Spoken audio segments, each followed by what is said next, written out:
दर्शक बंधु मने रखंतु। 1 नंबर चाणक्य निजे कहिछंती तांको नीति रे जेउ पुरुष स्त्री लोकंकर संतान आज्ञाकारी होइथांती सेमाने निज जीवन रे भाग्यवान और धनवान स्वभावर होइथांती।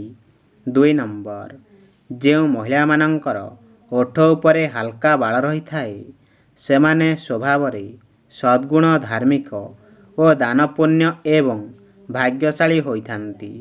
3 नंबर जेउ पुरुष महिला मानंकर हाथ पापुलीर मझंश उच्चा होइथाए सेमाने दानी दयालु एवं धार्मिक स्वभावर होइथांती। 4 नंबर जेउ पुरुष लोकंकर पिठी मजबूत एवं कईंच सदृश होइथाए सेमाने भाग्यवान और धनवान स्वभावर होइथांती। 5 नंबर जेउ पुरुष लोकंकर पेट मांसाल एवं गोलाकार होइथाए सेमाने भाग्यवान और धनवान स्वभावर होइथांती। 6 नंबर जेउ पुरुष लोकंकर दुईटी जाक जंघ मोटा मजबूत एवं मांसाल होइथाए सेमाने भाग्यवान और धनवान स्वभावर होइथांती।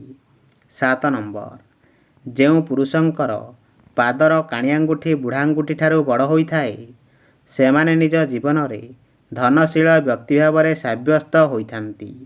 8 नंबर जेउ पुरुषंकर दुईटी जाक पाद तल कोमल एवं मांसाल होइथाए सेमाने निज जीवन रे समस्त प्रकार सुख सौभाग्य प्राप्त करिथांती।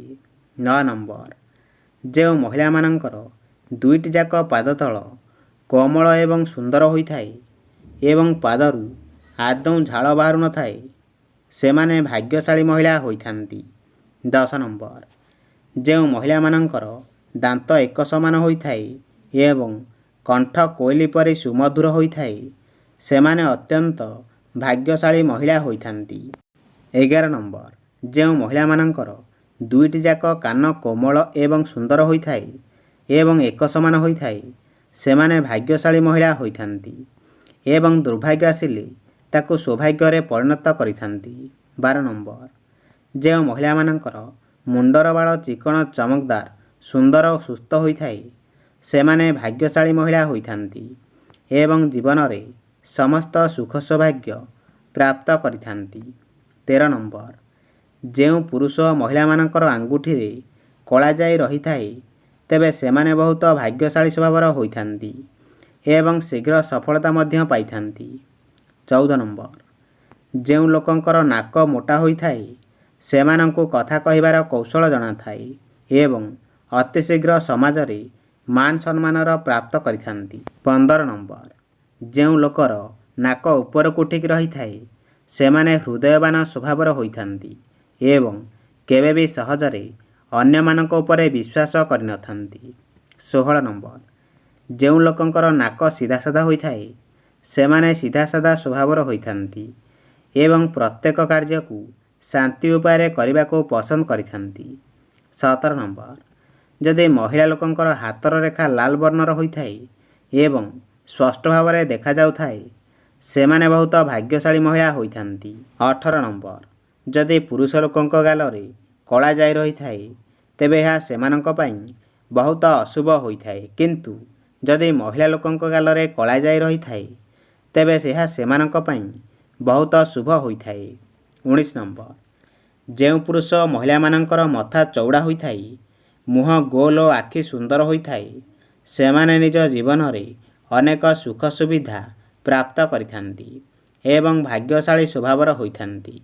20 नंबर जेउ पुरुष महिला मानंकर गाल फुलिकी रही थाए एवं गोलापी रंगर देखा जाए सेमाने भाग्यशाली स्वभावर होइथांती एवं कार्य रे शीघ्र सफल होइथांती।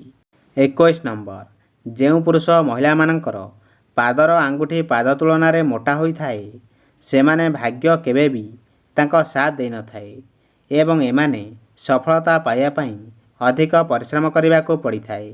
22 नंबर जेउ पुरुष महिला मानंकर जंघरे बाल न थाए सेमानंक भाग्य केबे भी तांको साथ दे न थाए एवं एमाने सफलता पाइबा पई अधिक परिश्रम करने को पड़ी थाए।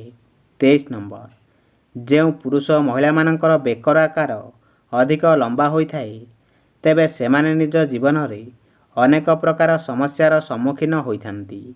24 ନମ୍ବର, ଯେଉଁ ପୁରୁଷ ଓ ମହିଳାମାନଙ୍କର ପେଟ ପତଳା ଓ ମୋଟା ହୋଇଥାଏ ସେମାନେ ଅଧିକ ପରିମାଣରେ ଭୋଜନ କରିବାକୁ ପସନ୍ଦ କରିଥାନ୍ତି। ସେମାନଙ୍କଠାରେ ଅର୍ଥର ଅଭାବ ଦେଖା ଦେଇଥାଏ।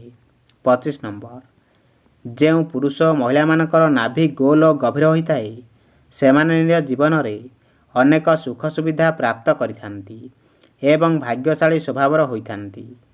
26 ନମ୍ବର, ଯେଉଁ ପୁରୁଷ ଓ ମହିଳାମାନଙ୍କର ନାଭି ଛୋଟ ରହିଥାଏ ସେମାନେ ନିଜ ଜୀବନରେ ଅନେକ ପ୍ରକାର ସମସ୍ୟାର ସମ୍ମୁଖୀନ ହୋଇଥାନ୍ତି ଏବଂ ସଫଳତା ଡେରିରେ ମିଳିଥାଏ। 27 ନମ୍ବର, ଦର୍ଶକ ବନ୍ଧୁ, ଏହା ମୁଁ ମୋ ମନରୁ କହୁନି, ଏହା ସାମୁଦ୍ରିକ ଶାସ୍ତ୍ର ପୁସ୍ତକରେ ପୁରୁଷ ଓ ମହିଳାମାନଙ୍କର ଶରୀର ଗଠନ ଅନୁସାରେ ସେମାନଙ୍କର ସ୍ୱଭାବ, ଚରିତ୍ର, ଆଚାର ବିଚାର, ବ୍ୟବହାର ଓ ଗୁଣଗାରିମା ବିଷୟରେ ବର୍ଣ୍ଣିତ ରହିଛି। 18 ନମ୍ବର, ଶୀଘ୍ର ଧନର ଅଭାବ ଦୂର କରିବା ପାଇଁ ହେଲେ ଗୋଲାପ ଫୁଲରେ କିଛି କର୍ପୂର ରଖନ୍ତୁ ଏବଂ ସନ୍ଧ୍ୟା ସମୟରେ ଦେବୀଙ୍କୁ ଫୁଲ ଅର୍ପଣ କରି କର୍ପୂର ଜଳାଇବା ଉଚିତ। 29 ନମ୍ବର, ଯେଉଁ ଲୋକଙ୍କର ଆର୍ଥିକ ସମସ୍ୟା ଲାଗି ରହୁଥାଏ ସେମାନେ ରାତିରେ ଭାତ, ଦହି ଏବଂ ଛତୁଆ ଖାଇବା ଉଚିତ ନୁହେଁ। ଏହାଦ୍ୱାରା ଅଭାବ ଅସୁବିଧା ଲାଗି ରହିଥାଏ। 30 ନମ୍ବର, ଦର୍ଶକ ବନ୍ଧୁ ମନେ ରଖନ୍ତୁ, ଘରେ ରାତିରେ ଶୋଇବା ପୂର୍ବରୁ କେବେ ପାଦ ଧୋଇ ହୋଇ ଶୋଇବେ ନାହିଁ। ଏହା ଅଶୁଭ ହୋଇଥାଏ ଏବଂ ଧନର ଅଭାବ ଲାଗି ରହିଥାଏ। ପ୍ରଶ୍ନ, ମହାଭାରତରେ ଅର୍ଜୁନଙ୍କର ପୁତ୍ରର ନାମ କ'ଣ? କମେଣ୍ଟରେ ଜଣାନ୍ତୁ। 31 ନମ୍ବର, ଶନିବାର, ମଙ୍ଗଳବାର ଓ ଗୁରୁବାର ଦିନ କପଡ଼ା ଧୋଇଲେ କିମ୍ବା ଚୁଟି ନଖ କାଟିଲେ ଘରେ ଅଭାବ ଅସୁବିଧା ଦେଖା ଦେଇଥାଏ। 32 ନମ୍ବର, ଯଦି ଘରେ ପଇସା ଆସୁଥିଲେ ବି ଅଭାବ ହେଉଥାଏ ତେବେ ଚାଉଳ କିମ୍ବା ଗହମ ରଖୁଥିବା ବସ୍ତାରେ 11ଟି ତୁଳସୀ ପତ୍ର ସହିତ ଟିକେ କେଶର ମିଶାଇ ରଖିଲେ ତାହା ଦୂର ହୋଇଥାଏ। 33 ନମ୍ବର, ଯଦି ମାସକୁ 2 ଥର ଗୋବର ଘଷିରେ ଲୋଚନ ମିଶାଇ ଘରେ ଧୂପ ଦୀପ ଦିଆଯାଏ ତେବେ ଘରେ ସମସ୍ତ ଅଶୁଭ ଶକ୍ତି ଦୂର ହୋଇଥାଏ। 34 ନମ୍ବର, ଯଦି ବୁଧବାର ଦିନ 2ଟି ଛୋଟ ହାଣ୍ଡି ନେଇ ଗୋଟିଏରେ ଲୁଣ ଏବଂ ଅନ୍ୟଟିରେ ମୁଗ ଭର୍ତ୍ତି କରି ଘରେ କୌଣସି ଭଲ ସ୍ଥାନ ରଖାଯାଏ ତେବେ ଘରକୁ ଧନର ଆଗମନ ହୋଇଥାଏ। 35 ନମ୍ବର, ଦର୍ଶକ ବନ୍ଧୁ, ଯଦି ବହୁତ ପରିଶ୍ରମ କଲା ପରେ ବି ଭାଗ୍ୟ ସାଥ ଦେଉନାହିଁ ତେବେ ବିଷ୍ଣୁ ମନ୍ଦିରରେ ହଳଦିଆ ବାନା ଲଗାଇଲେ ଦୁର୍ଭାଗ୍ୟ ଦୂର ହୋଇ ଅଭାବ ସୁବିଧା ଦୂର ହୋଇଥାଏ। 36 ନମ୍ବର, ମନେ ରଖିବେ, ଯଦି କୌଣସି ଲୋକ ଅତ୍ୟଧିକ ଆର୍ଥିକ ସମସ୍ୟାରେ ପଡ଼ିଥାଏ ତେବେ କୌଣସି ମନ୍ଦିର ଯାଇ 2ଟି କଦଳୀ ଗଛ ଲଗାଇଲେ ତାହା ସମ୍ପୂର୍ଣ୍ଣ ଭାବେ ଦୂର ହୋଇଥାଏ।